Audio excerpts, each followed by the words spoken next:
Hello, praise the Lord കൂട്ടുകാരെ.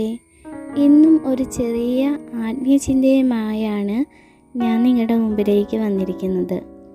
ഇന്നലെ ഇട്ട സന്ദേശത്തെക്കുറിച്ച് കുറച്ച് പേരൊക്കെ എന്നെ സപ്പോർട്ട് ചെയ്തു. എല്ലാവരോടും ദൈവനാമത്തിലുള്ള എൻ്റെ നന്ദിയെ അറിയിക്കുന്നു. Praise the Lord. നമ്മുടെ ജീവിതത്തിൽ എപ്പോഴെങ്കിലും പ്രതീക്ഷകളും എല്ലാം കൈവിട്ടു പോയി, എല്ലാം അവസാനിച്ചു എന്ന് കരുതുന്ന നിമിഷങ്ങൾ നിങ്ങൾ അനുഭവിച്ചിട്ടുണ്ടോ? നിങ്ങൾ ഫേസ് ചെയ്തിട്ടുണ്ടോ? എന്നിട്ടും നമ്മുടെ ജീവിതം മുമ്പോട്ട് തന്നെയല്ലേ പോകുന്നത്? ആരും പിന്നിലേക്ക് പോയിട്ടില്ല. എങ്കിൽ ഞാനിപ്പോൾ പറയുന്നത് പ്രതീക്ഷകളെ കൈവിടാത്ത ദൈവത്തെക്കുറിച്ചാണ്. വിശുദ്ധ വേദപുസ്തകത്തിൽ പുതിയ നിയമത്തിൽ മത്തായി എഴുതിയ സുവിശേഷം 21-ാം അധ്യായത്തിൻ്റെ 22-ാം വാക്യത്തിൽ ഇങ്ങനെയാണ് പറയുന്നത്: നിങ്ങൾ വിശ്വസിച്ചുകൊണ്ട് പ്രാർത്ഥനയിൽ എന്ത് യാചിച്ചാലും നിങ്ങൾക്ക് ലഭിക്കും എന്ന് ഉത്തരം പറഞ്ഞു.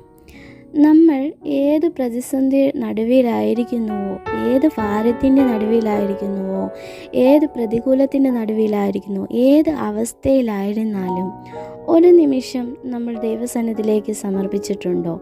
ഒരു നിമിഷമെങ്കിലും നമ്മൾ ദൈവത്തിൻ്റെ സാന്നിധ്യം അനുഭവിക്കാൻ തയ്യാറായിട്ടുണ്ടോ? നിങ്ങൾ ഒന്ന് ചിന്തിച്ച് നോക്കിക്കേ. നമ്മൾ ഒരു നിമിഷം ദൈവത്തിൻ്റെ ചിന്തയിൽ, ആത്മീയമായൊരു ചിന്തയിലേക്ക് നമ്മൾ മാറുമ്പോഴാണ് അവിടെ പ്രതീക്ഷ കൈവിടാതെ ദൈവം നമ്മളെ സ്ഥിതിക്ക് മാറ്റം വരുത്തുവാൻ സാധിക്കുന്നത്. എത്രത്തോളം ദൈവസന്നിധിയിലേക്ക് നമ്മൾ അടുക്കുന്നുവോ അത്രത്തോളം ദൈവം നമ്മുടെ സ്ഥിതിക്ക് മാറ്റം വരുത്തുകയെ തന്നെ ചെയ്യും. ഒരു നിമിഷമെങ്കിലും ദൈവസന്നിധിയിലേക്ക് നമുക്ക് ഏൽപ്പിച്ചു കൊടുക്കണം. നിങ്ങൾക്ക് അസാധ്യമെന്ന് തോന്നുന്നത് ദൈവത്തിന് സാധ്യമാക്കുവാൻ സാധിക്കും. ഇത്രയും പറഞ്ഞുകൊണ്ട് എല്ലാവരെയും ദൈവം അനുഗ്രഹിക്കട്ടെ. ആമേൻ.